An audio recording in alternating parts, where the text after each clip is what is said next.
É até difícil de ler um número desse, não é?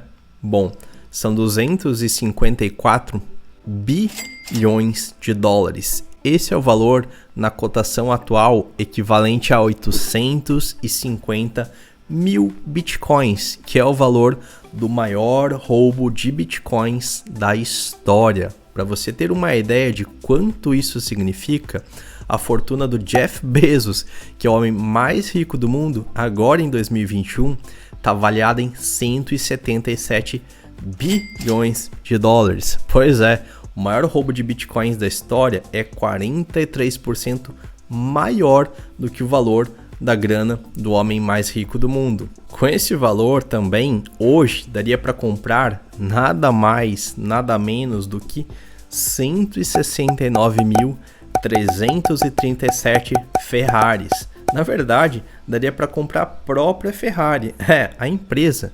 Ainda mais, daria para comprar 5 empresas do tamanho da Ferrari, já que a Ferrari está avaliada em 51 bilhões de dólares. O maior banco do Brasil, que é o Itaú, tem um valor de mercado de 147 bilhões de dólares. E a última comparação, os 20 times de futebol maiores do mundo, os 20 maiores clubes de futebol do mundo, cada um deles está avaliado em média em 2 bilhões de dólares. Então, você já entendeu que 254 bilhões de dólares é muita grana, né?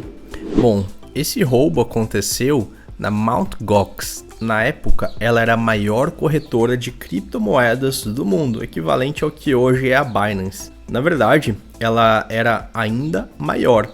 Em 2014, a Mt. Gox transacionava cerca de 70% das operações de Bitcoin em todo o mundo. A Mt. Gox era uma corretora de cripto sediada em Tóquio, no Japão. E como você já deve imaginar, depois desse baque, ela acabou tendo que fechar as portas. Ainda há uma certa nebulosidade em relação a esse caso. Algumas pessoas, inclusive, acusam a Mt. Gox não de ter sofrido um ataque hacker, mas sim de ter aplicado um golpe nos seus investidores, nos usuários da corretora da época, melhor dizendo, né? Bom, mas em valores da época que aconteceu isso, em 2014, o preço do Bitcoin não era tão alto como é hoje. Hoje, 850 mil bitcoins equivalem a 254 bilhões de dólares, mas na época equivaliam a cerca de 450 milhões de dólares. E depois que isso aconteceu, o Bitcoin corrigiu praticamente 90%. Foi um duro golpe no Bitcoin. Mas se você já acompanha há um tempo o mercado cripto, você sabe que esse não foi o primeiro e nem o último grande golpe que o Bitcoin sofreu.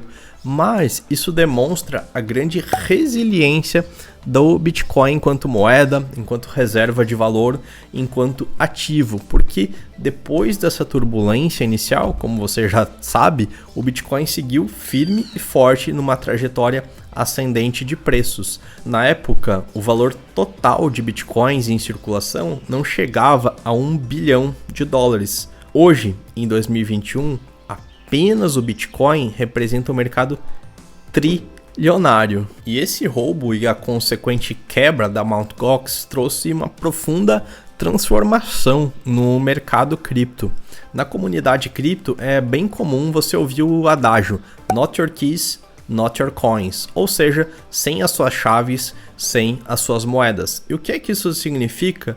Que se você deixa o dinheiro sob a custódia de uma corretora, aquelas moedas não são verdadeiramente suas. Portanto, a importância que muita gente na comunidade cripto levanta de você ter as suas próprias carteiras, você ser o responsável pela custódia, pela guarda dos seus bitcoins. Mas esse incidente que aconteceu com a Mt. Gox não apenas despertou uma consciência maior da responsabilidade dos usuários para a custódia dos seus ativos, isso também causou uma profunda mudança no sistema de segurança das corretoras. Corretoras como a Coinbase, como a FTX, como a Binance, como a Kraken, que são as maiores corretoras de criptomoedas do mundo da atualidade, elas investem pesado em segurança. Então, hoje em dia não é tão inseguro assim você deixar o seu dinheiro numa corretora, porque o negócio de cada uma dessas corretoras, e elas não são empresas pequenas, são empresas multibilionárias, o negócio delas depende da segurança que ela provê para os usuários. É claro que você é o maior interessado em proteger a segurança das suas criptomoedas, porém, as corretoras aprenderam uma lição com esse incidente e elas investem pesado em segurança. Se uma pessoa perdeu seus bitcoins numa corretora como a Binance, por exemplo, o valor de perda de mercado que ela vai ter com o abalo da reputação vai ser muito maior do que aquela perda de moedas em si. Então, elas têm um incentivo a proverem uma segurança maior para os usuários. Eu não estou falando que você deve confiar cegamente numa corretora, mas o fato é que existem vantagens e desvantagens de você ter uma carteira própria ou de você deixar uma parte do seu patrimônio armazenado nas exchanges. Se você quiser que eu grave um outro vídeo falando sobre especificamente as formas mais seguras de você armazenar suas criptomoedas, quais carteiras você vai utilizar, quando vale a pena você deixar numa corretora, quando vale a pena você assumir o controle do seu dinheiro, deixa aqui nos comentários. Se tiver bastante comentário, eu posso fazer um vídeo apenas sobre como você armazena de forma segura as suas criptomoedas. Nesse vídeo aqui, eu queria te falar um pouco desse caso do roubo das criptomoedas da Mt. Gox. Agora, na verdade, em outubro de 2021, teve um desenrolar porque parece que parte dos bitcoins que foram roubados, eles conseguiram recuperar. E tem uma ação judicial correndo lá no Japão até hoje, em que as pessoas vão ter a condição de recuperar não todo esse dinheiro, mas pelo menos uma pequena parte desse montante que foi roubado.